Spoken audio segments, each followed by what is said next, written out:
This is the time to nerd out because today we're not talking about specific Bibles. Instead, we're going to talk about Bible types and Bible leather. And in fact, I'm partnering with WTS Books to bring you this video. You can use my code RealCamHide for 5% off your entire order on their website. If you see a Bible you like on this video today, head over to WTSBooks.com, pick one up, use that code RealCamHide. My name is Cam Hyde. This is not another book or Bible review. And like I said, here today, we're talking Bible types. And so if we're honest, if you're new to the Bible world, then the types of Bibles can get confusing. I am trying to remove this cover. The types of Bibles can maybe get confusing, or maybe you're like, what kind of Bible do I need? And you see words like genuine leather or top grain leather or cowhide or buffalo, and you're like, I didn't even know these animals could be a Bible. And you're not sure what to do. That's what we're going to talk about today, try and help give you some clarity. We are certainly not going to be looking at every type of leather here today, but we are going to look at some of the most popular, talk about some of the most popular, and we are going to help hopefully clear up some confusion. So I'm going to start with what Crossway calls true tone leather. This is what you'll see on the WTS Books website because they sell ESVs. And so Crossway calls it a true tone. Other Bible publishers will call this something else. Sometimes leather flex. I've seen leather tex. I've seen just faux leather. All in all, that's what it is. This is a fake leather. It's been called before pleather, and it's getting better. This is true tone in this tiny ESV pocket Bible. And you open it up. Now, typically your true tone Bibles with the fake leather are going to be some of your cheapest, most budget-friendly Bibles. These are great for kids. These are great if you just need one that you really want to mark up. But in the past, and I've not seen it happen in a while, but in the past, even with some of Crossway's true tone leathers, they would start to peel after a lot of use, maybe a lot of sweat in a back pocket, or maybe just a lot of folding, use and abuse. But this in this Bible, this tiny little pocket Bible, is a true tone leather. It's a fake leather. You're not getting any bells and whistles typically with a true tone Bible, but it is a nice Bible. It gets the job done. One of my first ESVs was a true tone. It wasn't pocket size, but it was like a personal size ESV. It was navy blue. I remember it fondly. Now, moving on, what I would probably choose myself these days over a true tone leather is a hardcover. I really like a good hardcover. Hardcover Bible is just that. It's hard. Most of your study Bibles are going to be a hardcover. This is the ESV Reader's Bible. It's still going to have that paste down paper liner. And so it's still, could be prone to falling apart eventually. I've had friends who used and abused their hardcover ESV study Bibles, and they absolutely fell apart after a long time of use. But a hardcover is nice because it's durable. You don't mind to throw it in a bag. I like that you can sit it on a shelf standing up. You don't have to baby it and lay it down. You can stand it up on the shelf. And a hardcover is a nice experience. It lays flat in your hand.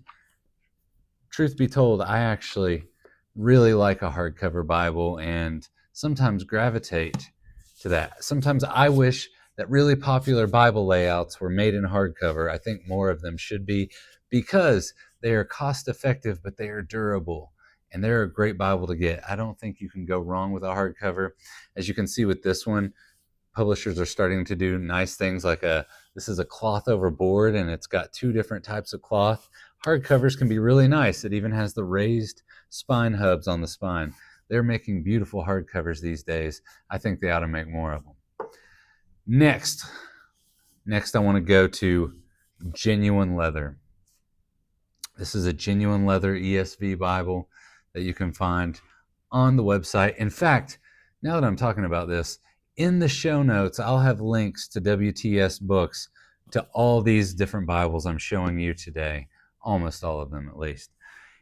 And so I'll have links there. This is a genuine leather. Now, what I'm going to actually show you coming up next, a top grain leather, and it's important to distinguish between the two.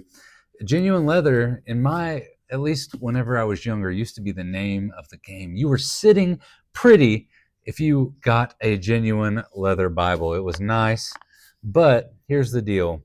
Genuine leather Bibles, when it comes to the leather, the top grain is stripped off first, and your top grain is more flexible. It is nicer than the genuine leather. Spoiler alert. The genuine leather is underneath the top grain, and the genuine leather has to be treated typically. There is a lot of good grain on this one, but it's still, you got a paste down vinyl liner. Now that's a little nicer than a paste down paper liner. It gives more flex, but a genuine leather Bible will start out stiffer, and it has to be broken in some before it'll really be flexible, and can be prone to cracking eventually. So that is the deal with the genuine leather. It's not edge lined. We'll talk about what that means here coming up, but it's not edge lined. But this is a nicer Bible. Don't get me wrong. You would be doing well with a genuine leather Bible. It has the vinyl end sheets. These are end sheets, vinyl end sheets, vinyl liner. Makes it more flexible, especially after you break it in. But this is the genuine leather. It is a nice Bible. And, I would be happy with this Bible. It's got a beautiful grain to it. You come to appreciate that when you look at a lot of leathers. This has a really nice grain. Now, the top grain Bible, this ESV, top grain, it's more flexible. You can already see that compared to the genuine leather. You see that how that stays more flat. This one has more flex. The top grain is the top of that leather. It's nicer. It's more flexible. This one has a more uniform grain pattern to it. And with this ESV, this is their verse-by-verse Preacher's Bible. Well, it's a double column verse-by-verse. I think their Preacher's is actually the single column. But this has raised spine hubs. Very nice. These are all nice little features. It has a tooled perimeter line going around it. And this top grain is really nice.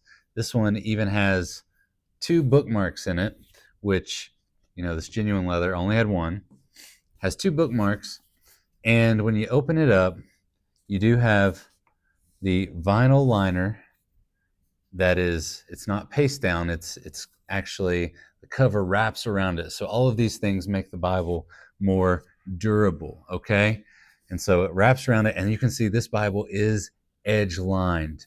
And so that edge lining, that tab actually adheres the block. Instead of it just being glued in there, it's actually wrapped around, and that is going to increase the durability of this Bible. And so this Bible, this top grain, is made to last. It's really nice, and it opens, kind of curves over your hand when you open it. And so it looks really nice. This is a very nice Bible. Top grain is your step down from a premium.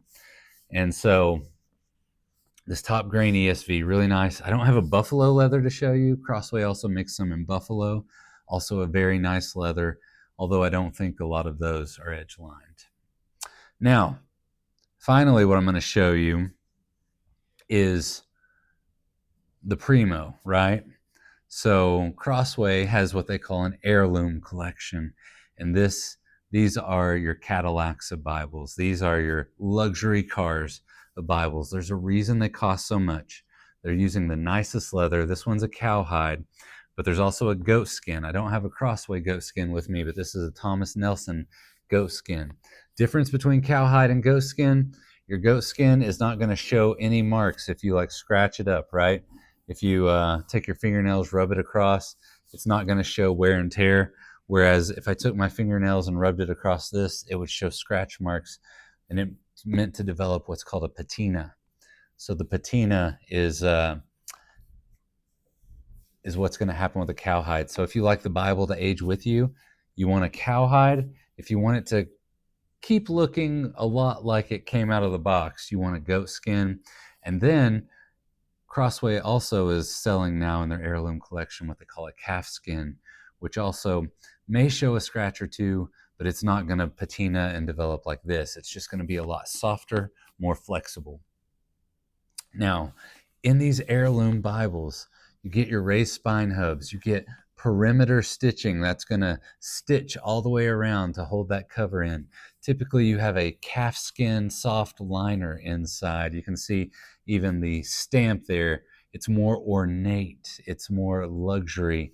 Once again, you get that calfskin liner, which is a step up from the vinyl. And then you also have it edge lined, Smythe sewn, which means it's all the signatures are sewn in there for durability. This is meant to stand your use and abuse. It's meant to last a lifetime. It's meant to be an heirloom, just like Crossway calls it, the heirloom collection. You're also going to get nicer page edges. You get like a red under gold art gilt. It's very fancy decoration. Some people get very upset when it scratches. Not me. But you also notice the perimeter gilt line. You'll see that gilt line. That's just another fancy, luxurious touch that they do there. And then, obviously, lays flat, just like that top grain. This one comes with 3 ribbon bookmarks. Crossway's recently upgraded the ribbon bookmarks, so you get the wide, double-sided satin bookmarks, and you get 3 of them in this Bible. And then the paper is nicer than all of these others. And I didn't even really talk about paper terribly much, but we're mostly focused on covers, but only typically in your premium Bibles are you going to get paper that is so fancy, so nice, right? It's usually from India, and it's usually coated with a very nice, durable coating, and paper is a whole nother video we could do, but we're not going there today. So that is the heirloom collection. That is a premium Bible. There's a reason they cost so much. A lot of them are put together by hand, and they are built to last. They are the luxury reading experience. So you have to decide what Bible is right for you. You have to decide what Bible fits your needs. Am I going to student camp? Well, a lot of times if I'm going to student camp, I might take a True Tone with me, or I might take even a hardcover with me when I'm going to student camp. Am I going to church? Then I'm probably going to take a premium one. Am I reading for daily devotions? I'm probably going to take a premium one. Unless I want something that's going to lay flat, then I might grab a hardcover. You have to decide which Bible is right for you. You have to decide which tier is right for you. Feel free to leave a comment if you have any questions. I'm always happy to answer questions. Also, please remember, head over to WTSbooks.com and use my code RealCamHigh to get 5% off your entire order. Like this video, subscribe, share it with somebody else if you found it helpful. I'm hoping to help you, and I'm hoping that it does help you. So, until next time.